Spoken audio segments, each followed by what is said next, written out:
Welcome to another episode of Your Music is Bad and You Should Feel Bad with Matt and Blake. He's Matt, I'm Blake. Today we're going to talk about a couple of things. We're going to talk about the new Avantasia and the not as new Blood Incantation because it's from 2024 and we got to it late, but it's good, so we have to talk about it. Matt? It's fine. Where do you want to start? Look, it's... I just listened to it, so it's new to me. And oh boy. Well, that was one of the reasons. Okay, so actually one of the reasons we're talking about it is because it was on some top 10 or, top lists of 2024. And we went over to those lists. We didn't really have enough to do an episode on them, but a few standouts, such as our previous episode about Fellowship and how bad it was and how fake the guitars were. Yeah, prove me wrong. You can't, because they are. And they're awful. And if you can't tell, you're not good at guitar playing. Yeah. So and you should feel bad. you can't. Music sucks. You can't even sweep. Show. You can't even sweep, bro. Because there's the sweeps. Sweeps are fake. I know that.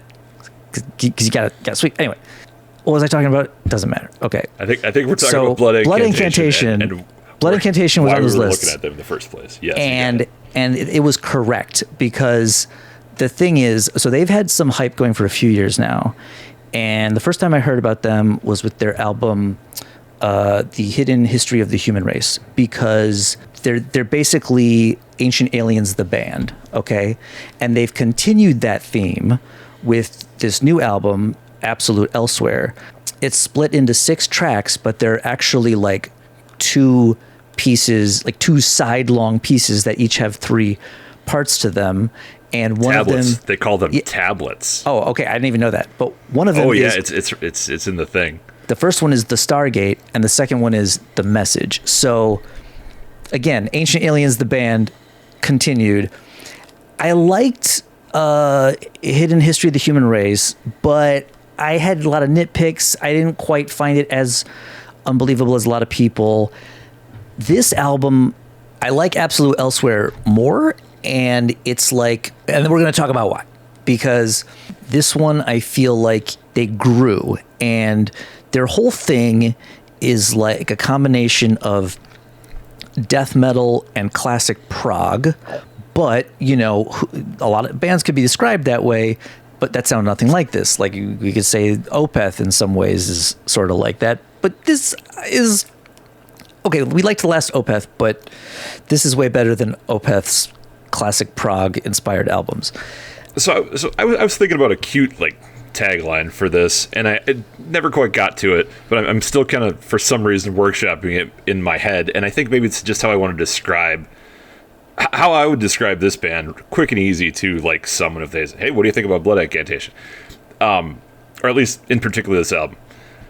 What if Major Tom went through the Stargate and he found Slayer and Pink Floyd had a baby?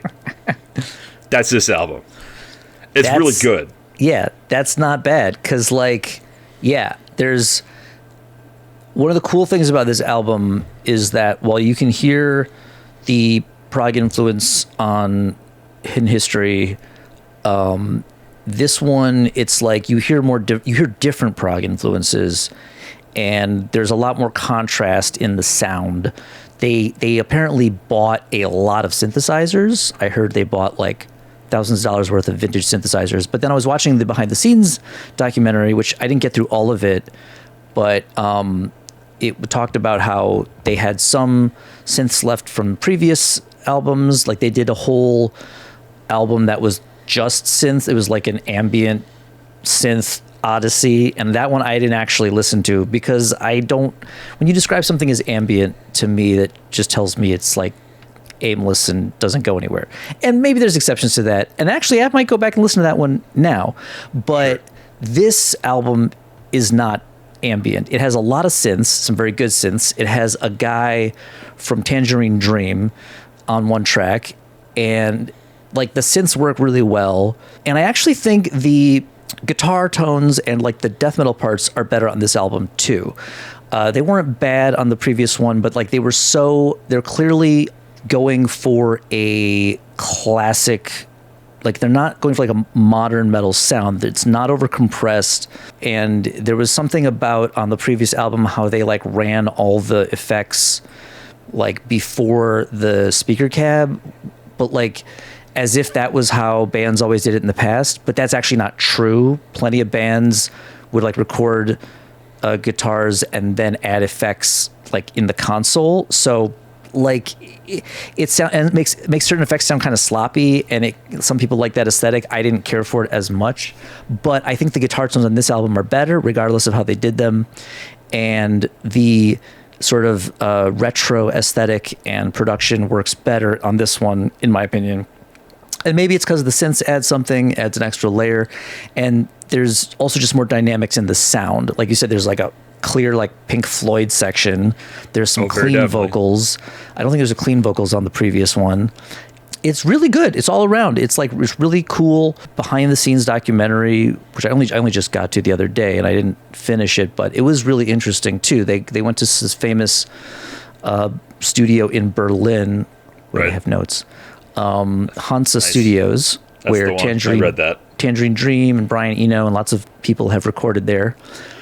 And I totally also worked with one of the guys from Halas, however you want to say that band's name, which is a fun band and we should maybe talk about at some point. I don't know if they have anything new or not, but that guy's influence could make a lot of sense on some of the old school and spacey stuff, because I haven't listened to much of this band before, so I don't know exactly where they're coming from.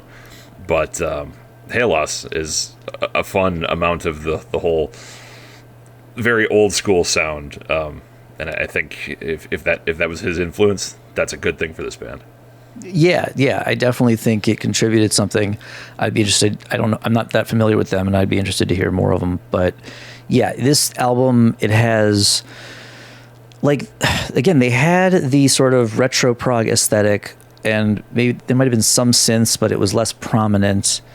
And there was the effects and the spaciness, but mostly focused on guitars.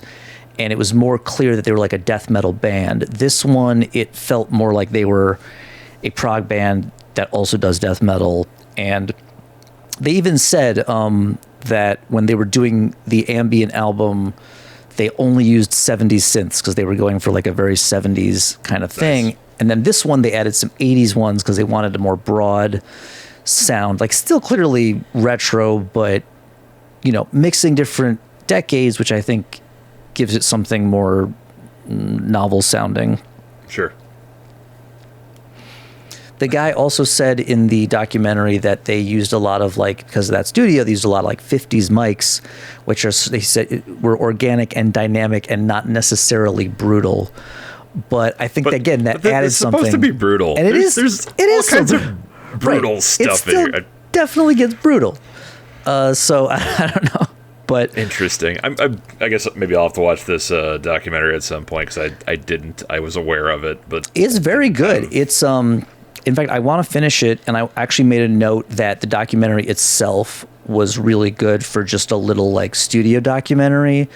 There were some cool editing effects, and like there's this one time where they're at the studio and they're sitting like outside the windows, and because they're smoking weed, because apparently that's something to do a lot, which is not surprising. Well, they're from Denver. So. There's also a part in the documentary where one guy goes like, "Oh, let's go smoke now," and the other guy like looks high already, and he's like, "Yeah, let's do that." And it's like, okay. But again, they're from Denver. There's this really cool drone shot that like flies into the area by the buildings and then turns and flies past them sitting outside the window in through the window. It's like a fantastic drone shot. Wow. And so I think this was a great piece of content, which I happened to be noticing at the same time as, you know, follow up to our previous episode, Nevermore announced they've picked their new members, but they don't seem to be doing content. Yeah. So like, way to drop the ball on the content does not bode well for the new band, because like that's a big part of being a band now. And Blood Incantation is doing a fantastic job with content, and it's like, it's not that hard. It's just like, show us. Also, like, did they not? Okay, this is pure speculation, but it makes it sound like they since they're not going to show us that they brought them in to audition in person, it makes it seem like also maybe they didn't, like they're just like pick somebody from their YouTube audition, and that's like a really big risk, and I feel like will not go well, but who knows. We'll see. But mostly I'm sure pissed we'll find out because they're not doing content. So that's fine. Yeah, this album, it was really good. It's weird. I feel like it got less attention than Hidden History of the Human Race, maybe because they were like a newer band and now they already have the hype. And so like maybe people were like, well, of course this is good, and then didn't want to put it as high on their lists and stuff or hype it as much because they wanted to hype it was way up on all the lists, so I feel like it was on a lot of very lists. hyped. But there was some talk even on like Angry Metal Guy about it, like some people didn't put it that high, or like I think, or maybe Angry Metal Guy himself put it in his like honorary mentions because he was like number one on their year-end list. On their like the aggregate. I thought so. All right. Well, now I have to look it up because I sound like an idiot if I'm wrong about it. It didn't get any hype. It was number one on. I could be wrong. I'm not saying it didn't get any hype, but it was like less hype. But it did not make the aggregate, and I think. Okay, how do I find Angry Metal Guy's individual? Because I think he put it on his like. Luck. I think he put it on his like honorable mention, like not top 10, but still pretty good. And anyway, So that's not a good list. Oh, yoy. The point is, this is an excellent album. We need to listen to more of this band. I need to listen to more of this band, certainly. I guess I have to watch a documentary. I don't usually do that, and especially it's like 70-minute documentary with like a 45-minute album. I'm like, well, somewhere the balance there is wrong, but I don't know. Maybe I don't see all of it, but like I found it interesting. It was well made, and you'll see many skullets because a lot of these guys have like long hair. And, yes, I think they have the most skullets per capita of any band I'm familiar with. It's going to be a lot of skullets, but I guess we'll see how that goes. I wish I had more to say about this album because it is so really good, but it was hard to pick out real specific ways in which it was good because it blended so well, and it was everything was good, and it wasn't like, oh, I really really like. Well, yeah, I do like the production, and I do like the guitar tones, and I do like the spacey blah blah blah, but it's not like, oh, this thing sucks. or this part sucks. Not like when I have to listen to Bob Catley again in an Avantasia record. Oh yeah, nice segue. All right. Which yeah, so the Blood Incantation now is very good, and you should listen to it if you haven't, which you probably have because it came out last year. 4 months ago. It's fine. But we in contrast. And this is a new format we're experimenting with, where we will review two things: one that is good, one that is bad, because often one or the other there's just not enough to say about it. So we're gonna let's talk about both of them and make it one episode, and then I won't have to do any awkward cutting to try to make it seem like we recorded them at two different times. It should be fine. And I have a lot of notes. I actually have a lot of notes on Avantasia. Well, I feel like there are a lot of things to say, and it's partially because of what Avantasia is. It's here's 9, 10 singers, whatever the hell it is, and you can nitpick each and every one of them. But I do want to say, on an overall note, maybe two overall notes, I didn't dislike this, but it wasn't good. And I suspect that's largely due in part to one, Toby's writing is just trash. These songs are it's all things you've heard 30 different times from 30 different bands. Yes. And also, I don't know if there's like a well-qualified producer involved in this, or somebody giving these singers some direction on Toby's stuff. But it seemed to be somebody told these singers to just do all of the laziest stuff that they would otherwise do on recordings. It's, hey, Adrian, lean into the parts where your voice does weird, cracky stuff, and you tail off at the end of a vocal line. Hey, Con, just I don't know, sound like a little nervous kid in the corner. Yeah. Hey, Jeff. Well, you're Jeff. Okay, You're pretty so old now. what probably happened was they probably all recorded these at whatever studio or at home and then sent him the tracks, and he was like, great, that'll do. That'd be my concern. Yeah. Not only have you heard all this before, you've literally heard it from Avantasia. That's, I think, the biggest issue with this album, is that it feels like retread even for Avantasia, and even the theme seems to be like a combination of the original Avantasia and Blind Guardian Imaginations from the other side. It's like, you don't fit in, but you love fantasy. What if you could go to a fantasy world and you'd be accepted there?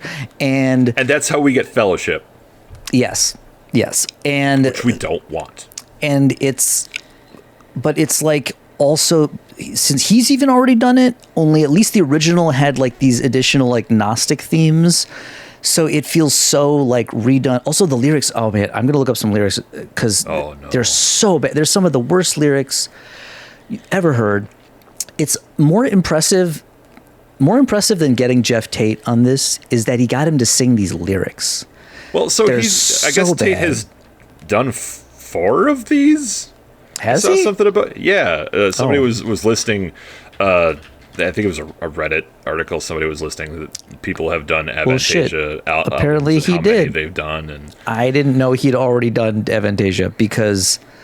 Oh wait a minute! I've literally heard. Okay, the last one I heard was Ghost Lights, and that was so bad I didn't bother to listen to one again until now. And what the hell? Well, the reasons we're paying attention to this is because it's got Tommy and Khan on the same record, not the same track, which, damn it, that's the shame. Well, and I thought it was a big deal that Jeff Tate was on it, but apparently it's not. Yep. And Adrian's on it, and she's great, but maybe not on this and stuff like that. Well, at least she didn't do her goblin voice. I will say credit where credit is due. But the other, okay, well, we'll come back to that. I have comments on her track. First of all, okay, so Here Be Dragons is the title and the title track and the one with Jeff Tate on it.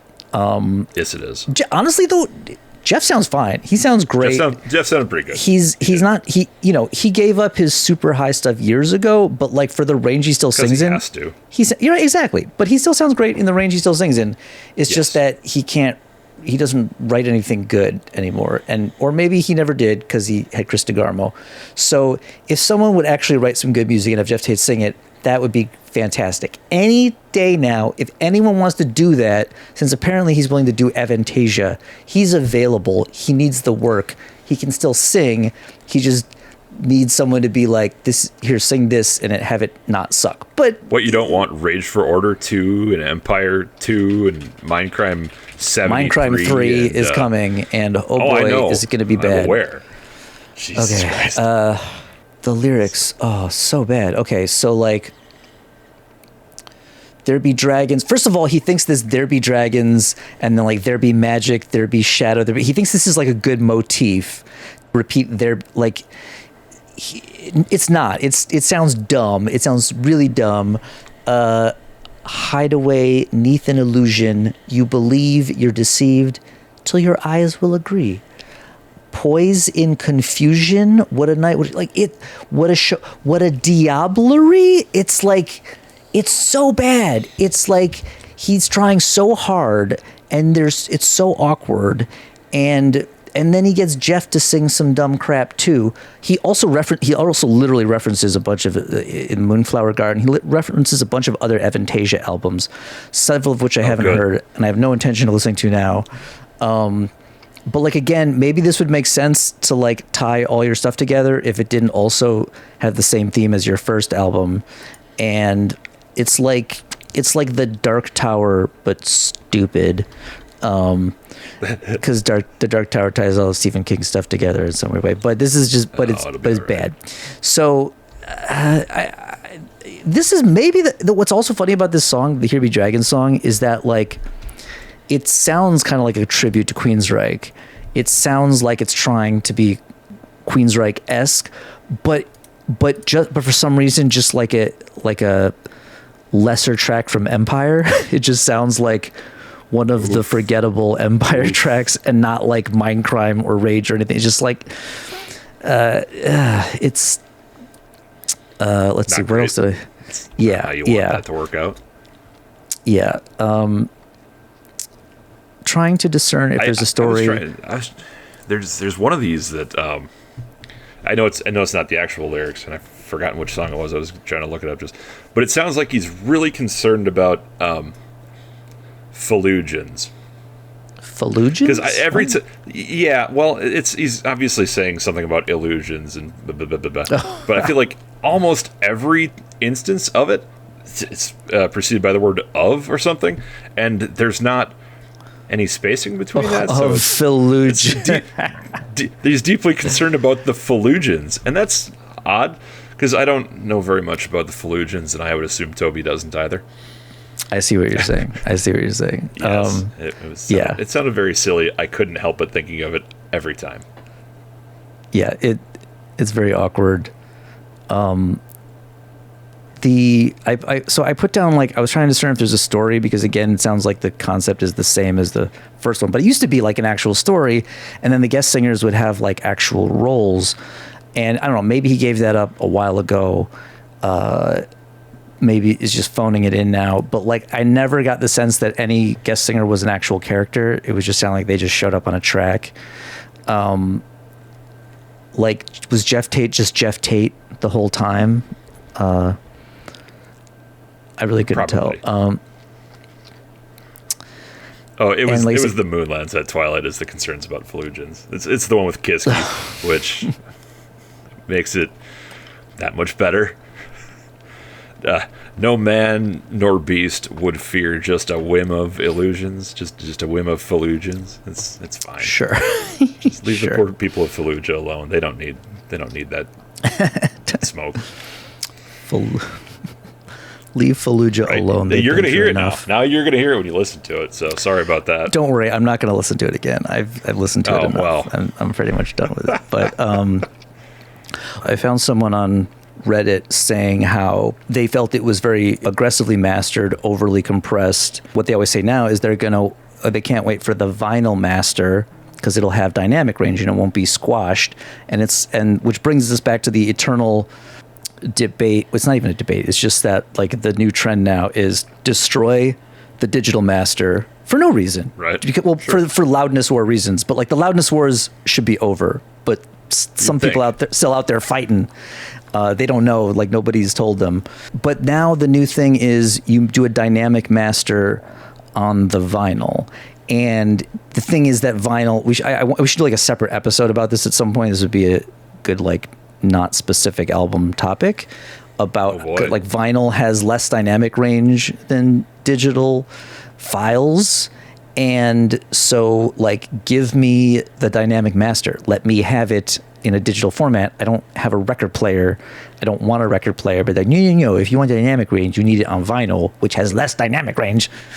So that makes perfect sense. There's a perfect example of that on this album. The master is really aggressive and squashed and unpleasant, immediately ear fatiguing, not pleasant to listen to. But it brought me to find some other interesting Reddit comments, which was somebody saying, I'm very excited to finally see Adrian getting a track. And then someone said, would have loved it to be something longer and experimental, but she could have easily been given 2 tracks, given her talent and seeming lack of other women singers. And then someone said, as I already said in a different comment, Toby apparently only wants 1 female vocalist per album. I was like, and he said that in public?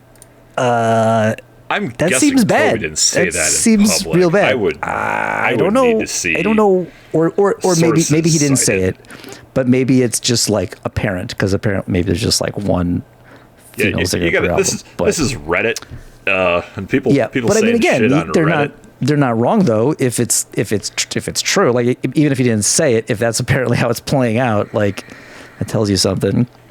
And again, it used to be he might only be able to get 1 lady to, like, deal with his shit at a time. It is maybe Toby, and he's Toby.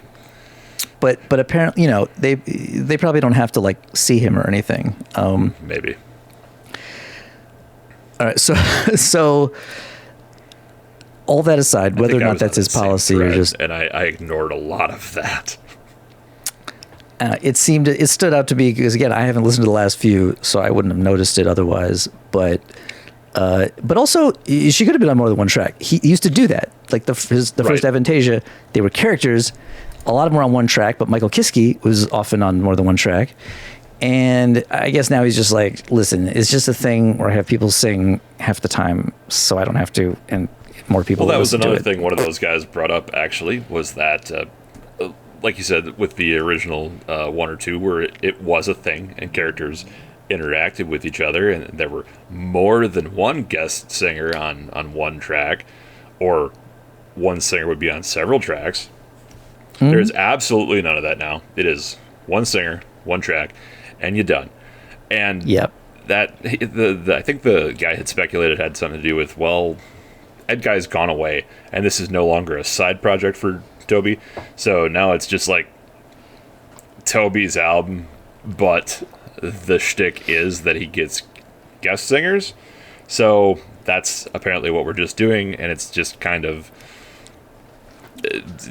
playing out the whatever. Oh, well, we gotta have guest singers, but it's my stuff now. It's not a fun thing we do. It's just the shtick. But I mean, that's always been evident. Like it was always like his side project. But it was the side project before, whereas now it's not. Now it's because it's probably more popular, and also Ed Guy got worse, and then I think I don't know if they broke up, but they just kind of stopped doing it. And right. But the thing is, like, since the beginning of Avantasia, it was obvious it was his deal because he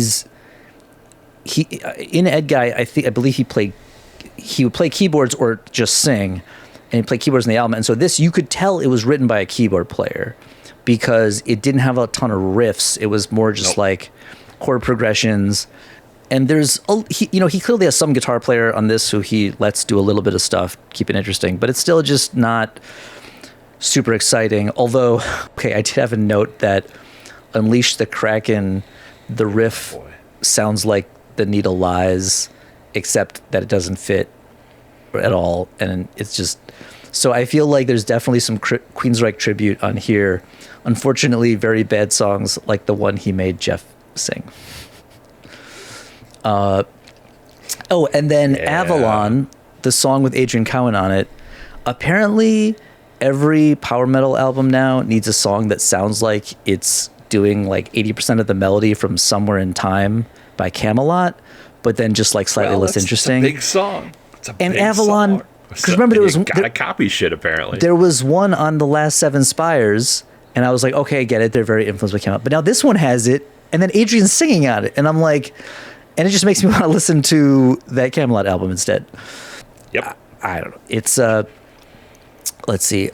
Which is great because it was the 20th anniversary of the Black Halo. So yeah, the 20th anniversary of Mirror Black opening for Camelot on the Black Halo tour in St. Louis or St. Paul, Minnesota, and no other dates. That is the 20th anniversary for all who celebrate. But actually, that might be fun. It might be fun to revisit. Black Halo is really good. It really is. You just do like a retro. We should do that. Unrelated. We should do that Rush retrospective too, because I've been listening to some Rush and 50 years of Rush. Always good. Everybody's Here Until the End. It still has the lyrics. The dark is gently stroking over keepsakes in a dream. And my notes are gross. I don't need to know what the dark is doing. This sounds personal. Maybe you should be telling me about it in this song. Well, I mean, this is still better writing than when Dream Theater, and then this happened, and then this happened. That's true. This is at least I was dead asleep. Imagery. I was dead asleep. We get it. You were dead. Dead. No. Asleep. But anyway, but there's imagery here. The writing is not. It's silly. It's cheesy, but it's not. The dark absolutely stupid like that. Is gently stroking. There's like a big Maybe pause we- after it too. You're like, the dark is gently stroking, and I'm like, Maybe why we would you need to tell me listen to- that? Better songwriters. Maybe we need to not listen to so much power metal. That might be my fault. So another tradition of ours is when we happen to read somebody else's review. This one had some really pertinent things because it's often on Angry Metal Guy, Steel Drum, whatever, wrote a review of this, which is part of what struck my interest because it was A, I saw that Jeff Tate was on it. Sure. B, he seemed to like Ghost Lights, which I thought was absolutely terrible. I heard years ago, but thought that this was like worse. So like someone who likes the Avantasia I already think is bad was like, this wasn't that great. And so I was like, oh, this has got to be really bad. Let's check it out. Yeah, perfect. But what was really weird about it is that, for one, okay, he said that like Toby is always trying to sound like Meatloaf and Jim Steinman, or he even called him like his generation's Jim Steinman. Nothing on this album sounded like Meatloaf or Jim Steinman. No, In fact, the only track that did was Return to the Opera, which it turns out isn't on this album, is on the bonus second CD. And worse than that is he started the review with some crack about yacht rock, about Toby trying to do yacht rock. That's right. I Yeah, forgot yeah. all about that. Right, 'cause and it I was didn't like- make any sense. I Right, don't 'cause understand. It was like, I don't think you know what yacht rock is, because none of this is even like close to yacht rock. It's not even like yacht rock, where it's like the type of music that people mistake for yacht rock. So I have no idea. I don't think you have a... Well, and even outside of just orally, from what yacht rock is, it's not like this came from a group of musicians in a scene that are the guys that you go to over and over and over because of how fucking amazing they are. And that's a big part of what yacht rock is. This is, we called in 7 or 8 people from all over the goddamn place, and they didn't add or do anything amazing, and they're just guests. If that was where he was going, is that there were different people who are otherwise pretty good at doing stuff. I don't think so. I just think he doesn't know what yacht rock is, and that which is would not be my uncommon. suspicion too. And But it's because not like, that even hard. There's a goddamn whole documentary about it. when I listened, and there's a, by the way, we listened to Ghost Lights. It was a Your Music Is Bad episode, like years and years ago. At least I remember doing it. I assume that I edited it and uploaded it, or maybe I did. I don't know. But I remember I listening to it. wasn't on that one, so that's and thinking that's it was a really while bad. ago. And that one, I vaguely remember, like maybe he was trying to do a Jim Steinman kind of thing. Like, and then again, one of the bonus tracks on here, I don't know where it's from, but that actually had a kind of attempt at a Meatloaf thing. Not as good. Like that's why you shouldn't call him like. So we were talking about how the review on Angry Metal Guy thought that it both sounded like Jim Steinman, which this one didn't. No. And even when he tried to, was not at. He's never. Tobias Sammet has never written anything on Jim Steinman's level. Nope. And also the reviewer didn't know what yacht rock was. So it is what it is. I don't know. Yeah, they just need to not make yacht rock mentions on AMG. That's probably not in their wheelhouse. They like to use a lot of words to over-describe things, and that's fine. That's why we go there. But that's not what yacht rock is. Yacht rock is too smooth for that many words. Too smooth and better written. too good. Yeah. Too it good. implies a lot of quality that Right. is not there. Speaking of a lot of quality that's not there, I feel like there's probably a couple other singers on this record that we didn't talk much about, and that's possibly because they're not very good or not very important. Oh my We god. talked about Jeff. I think the Michael Kiske stuff is a given. Tommy's track I barely noticed. The It sounded just like track. easy Camelot. We didn't talk about this Ronnie Atkins guy on Phantasmagoria. Apparently he's the lead singer of Pretty Maids, which is a band that's been around since like 82. But Yeah.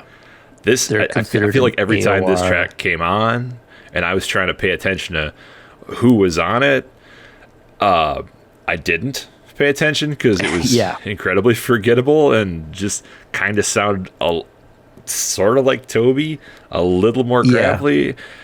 And then the next time I noticed anything happening, it was Bob Catley being really bad at singing. Who, To the who point where is- I had do you to know who notice he it. is? He was the lead singer of a band called Magnum.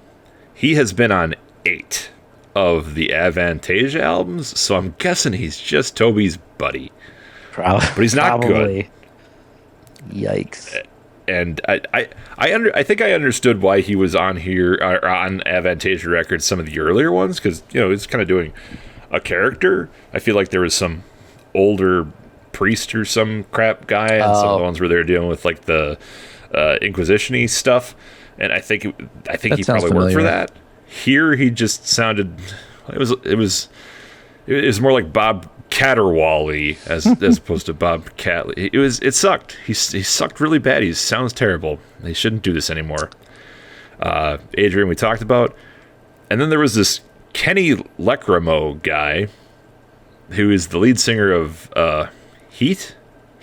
Yes, I was very confused about who that was at first, honestly, because I had forgotten his name. I don't know how you forget a name like Kenny Leckramo, but the inclusion of AOR singers, I don't think is helping. Yeah. I mean, I get the Pretty Maids guy because they've always kind of been popular with the early power metal crowd. And he's done 4 of these records too. That Brian yeah. Adkins guy. But yeah, it's like they didn't sound great, and like even the people who should have sounded great, like you said, the tracks weren't that interesting. I often would be like, okay, I noticed Michael Kiske, and I noticed Jeff Tate because he was early up front, and that's what I was listening to. The whole reason I was bothering to listen to the album at all. Right. And then Tommy's track flew by, and I had to go back and listen to it again. Khan's track, I didn't notice. I had to go back and listen again. But that one I blame purely on him being underused, because like he sounded fine, but it wasn't interesting. It wasn't much of a part. Right. Although I think we agreed that like Seven Spires also did the same thing on not their most recent album, but their album before that. Yep. And Adrian sounded okay, and at least was an appropriate track for her because, Yes. of course, it was Somewhere in Time by Camelot. Interpolated. As one does. Yeah, it was just like, again, there are moments where if you just want to hear some super mid sort of power metal, I could see why it might appeal. But It's just fine background power metal. If you just Yeah. want power metal on, but you don't want to acknowledge it or have any real reason to, that's Perfect. what kept happening when I tried to listen to it too. It kept like slipping into the background. Like I just couldn't focus on it for very long. I think that's Here Be actually Dragons. why I listened to it so many times, because oh shit, I missed most of it again. All right, here we go again. Let's see which track I get this time. Oh, none of them. Yeah, it was. Oh man. Not the best, but I don't know. He's maybe he's done too many of these things. Maybe Avantasia needs to have run its course. I think there's a probably place. should have. Yeah. Oh, right. I think there's a place in the power metal world for fun guest singer laden stuff, and I don't just mean Yeah. Camelot. Although that's kind of what Camelot's But, turned like, into a bit. Now that like I feel like, look, it was cool that he did that for a while. I think it worked on the first few, but I feel like he's dropped the ball now and is just maybe. Well, his throwing rating it was in. kind of stale to begin with, and I think he probably doesn't have that many more like buddies. It's just ready to go. It's time to pass the torch. You're No too more- old to rock. No more rocking for you. Well, like so Prague has Arion, right? That's the Prague yeah. equivalent, like guy who just keeps making albums and putting every other singer on it. And Avantasia was like the power metal one, and now it's just like somebody else should take over and start doing a. Is it possible Metal that it's opera. just cursed because Yorn is not on this and he should have been? Maybe there was a lot of complaints about that online too. That's what I'm Apparently, saying. It's been on And previous suddenly forums. you lose the soul of the thing with the old grandpa sitting in a chair. But I don't think he was on the first two, and those were the ones that I Well, that's liked fair. 20 years ago, That's because at least it was mildly novel at the time. It's But a little more coherent too, though. yeah, and there were stories. People actually were a character, Right. and now they're just like, and then this guy. But also He's gonna the sing out his early song. ones had on top of Kiski, there was also Kai Hansen and I think Andre Matos, and Yes. obviously Andre's gone. Yes. Is Kai Hansen too busy for Avantasia? It's not like I would assume not. you got to work with what you got. Look, he made some decent selections. Tommy's okay. Tommy's very like technically good. It's just that I find all the Camelot with him boring. And also, I almost forgot. Seventh Wonder is a wildly terrible band. Let's not forget that. And that their logo, if you turn it 90 degrees, is the Scientology logo, which yeah, that happened. That means something. That probably doesn't mean anything, because if it was, they would be like successful and you would have heard of them. But only power controversial. prod people have heard of them because it's really bad. Right. But he got Khan, who's been making the rounds again. He got Adrian, and he got Jeff Tate, which apparently now I got to go back and listen to some of the earlier ones, because apparently he already had Jeff Tate. Congratulations. You have apparently three Jeff, more Avantasia albums that you have to they're listen going to be to. bad. Aren't you excited? I really don't have to. Like, I know what the No, they're you gonna be have like. to. They're gonna You know be you have bad. to. It's for the show, Matt. Look, Do it's it for not the good of the Mindcrime show. 3. We did Ghost Lights, which apparently the Angry Metal Guy reviewer thought was one of the good ones. Yikes. It's not. So I didn't listen to any of the ones since then, because that one was terrible, but fans of Avantasia thought it was good. So therefore, if they continue to think they're good, I don't care. But then they thought this one was less good, and so I was like, oh, that's got to be real bad. And it was, but it also just kind of boring a lot The of the last time. one of these I listened to was the one with Alice Cooper and the toy maker or whatever, and I feel like that's several albums, maybe even before what you're talking about now. So Before that's, Ghost Lights, though? I don't know. Ghost Lights was a long time ago. Henjo Richter was on that too. That was the Scarecrow, which was I remember third Avantasia album. Yeah, that's still was like Ghost the Lights eighth or was ninth? 2008. Ghost Lights was 2016. Oh, It so was this is over quite a bit before already by that. Ghost Lights. Yeah, I didn't. I think there's a bit of a gap. I listened to the first two, 2001, 2002. By 2008, I did not care. I did not. But people do mention the Scarecrow as being one of the good ones. There's like an EP in 2007. And you know who else was on that? Khan. Yeah. This had Khan, Yorn, Kiski, Bob Catley again, because of course it did. Amanda Somerville, I can't remember which band she was in. Plus, I bet it still had a story and characters. Maybe we'll absolutely revisit did, the yes. Scarecrow, because it's supposed to be good, and we'll see when we get bored with other stuff. We'll do a Rush retrospective because it's good. Call it episodes something like Rush is a good band. Rush is a good band, and you should feel good about it. Yeah, Rush the music is good, and it makes you feel good. There's a new The Darkness album that dropped. I haven't listened to it yet. Look, there is, and he already I told us about how he's gently stroking over Keepsake's injury. I don't want to see that. I don't want the Darkness album to tell me about how he's stroking and what he's stroking over. I don't need any of That's that. fair. So there's something else that came out that the person responsible is, I guess, a controversial figure, Steven Wilson. yeah. So did you check it out yet? Because Yes. I have. All right. Is Have it you? worth? No, because I haven't. Stephen Wilson's solo run from like The Raven That Wouldn't Sing and like the couple albums after that, maybe one before that, they were decent, but like I liked a couple of them. I went to see him around that time, and it was good because he assembled a good band.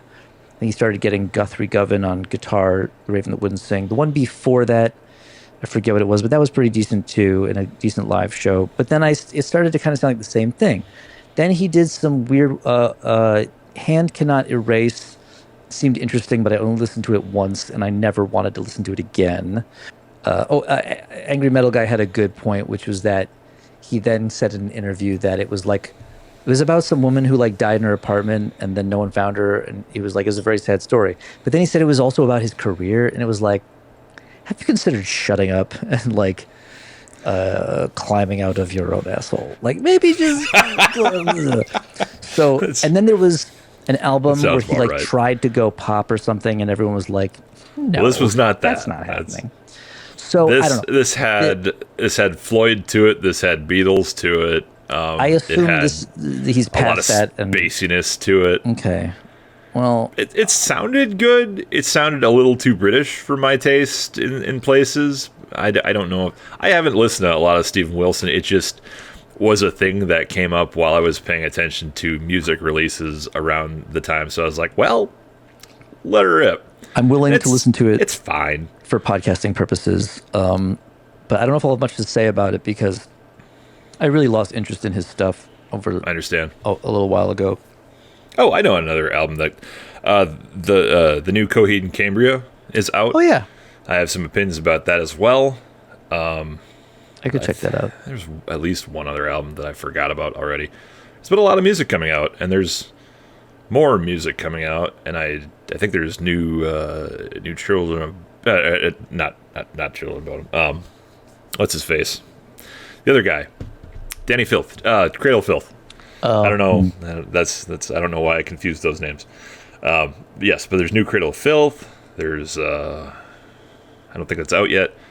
I want to say there's new Behemoth or Behemoth or however you like to say that.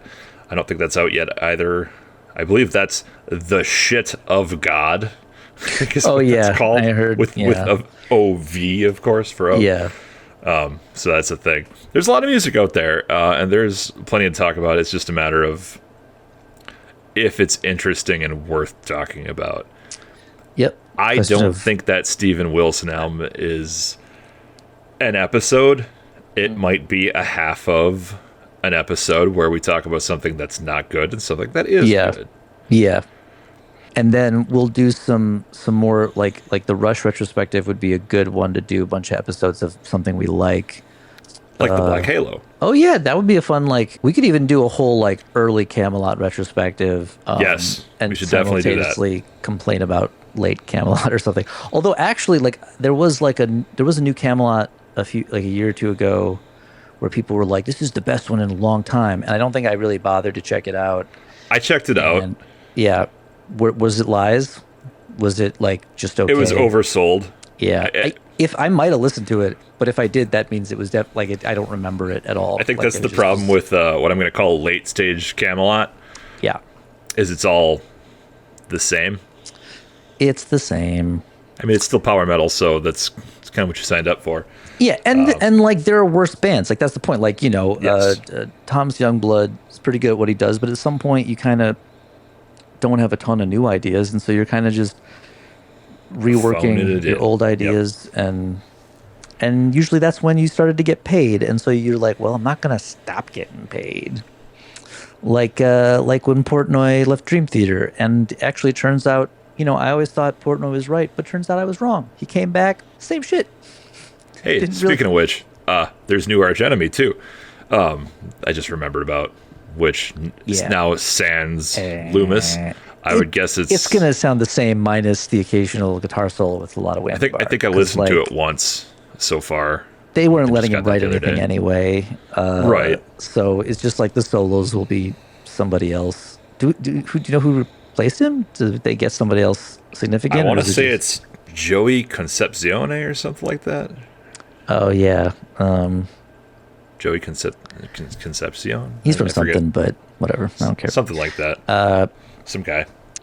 More interested in what Jeff ends up doing with whoever they picked from the internet. Right. And should be good. And still fingers crossed, maybe they'll surprise us and do content. I wouldn't bet on it. They gotta You got to get with the times, man. You got to. Well, no, this is their Primus content did now. it. They're teasing us by saying, "Hey, we picked new stuff, and fuck you if you wanted to know what it is." Yeah. But that's going to be another post that is much later and has no coherency or consistency, and still isn't content. It's just slowly released for some reason. Yeah. I mean, Primus just did it. I don't care that much about Primus, but I almost watched it anyway because that's the point of content. Throw it out there. Throw it on the internet. People watch it. I hopefully. know a drummer who tried out for Primus, Mike Stone, and he's pretty good. And might still watch. I at least want to see his audition at some point. Because they recorded it on video cameras, like in your phone, and then they put it on the YouTubes, the thing that people watch more than TV. To be fair, Primus is a much bigger band than Nevermore. That's true. I do probably a suspect, more fun fan base.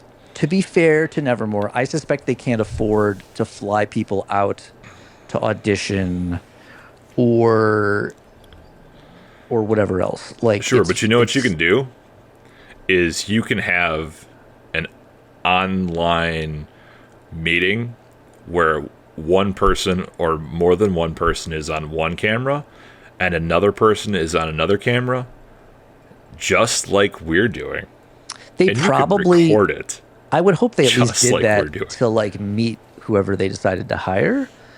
But it is less interesting than actually playing with them. But at least, I don't know. Like I bet they won't. What your producer types are for. Is here's a clip of a thing that we got from you, interspersed with clips of us talking with you, etc., etc. That's content. That would be content if they did it. It would be nice, but I feel like it's going to be nothing new until there's a song, and it's going to kind of sound like Nevermore, and it's going to be like some guy. Or though they'll probably like tell us who won, and then you can watch their karaoke auditions, and it's going to be like, could have seen those already anyway, because nobody read the instructions that it was supposed to be a private YouTube link, and everyone posted their audition immediately. But they're not going to care. It's fine. They probably just was like, who got the most views on YouTube? All right, you're hired. Oof, it's They possible. probably did. They probably Yikes. don't know how that works. They probably don't know how to read God. analytics. Oh God. It's But who really does? Analytics. It's all made up. It's all fuzzy numbers. It's fine.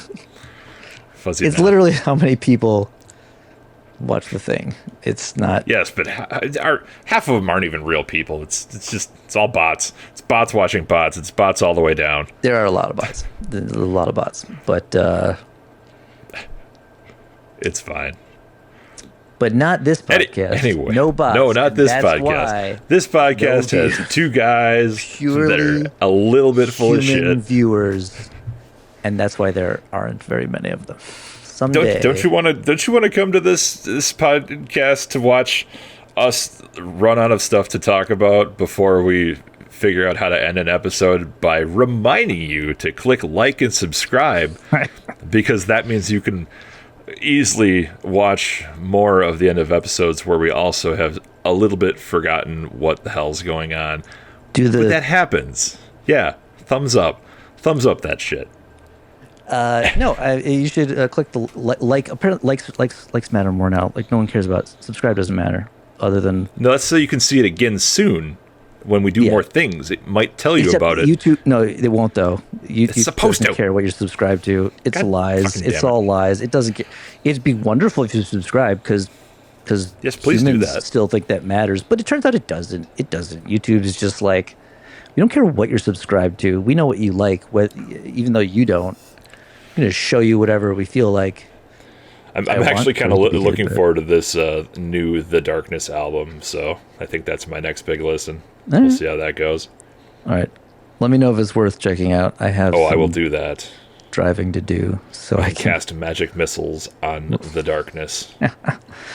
But is he going to be gently stroking over keep Well, fakes.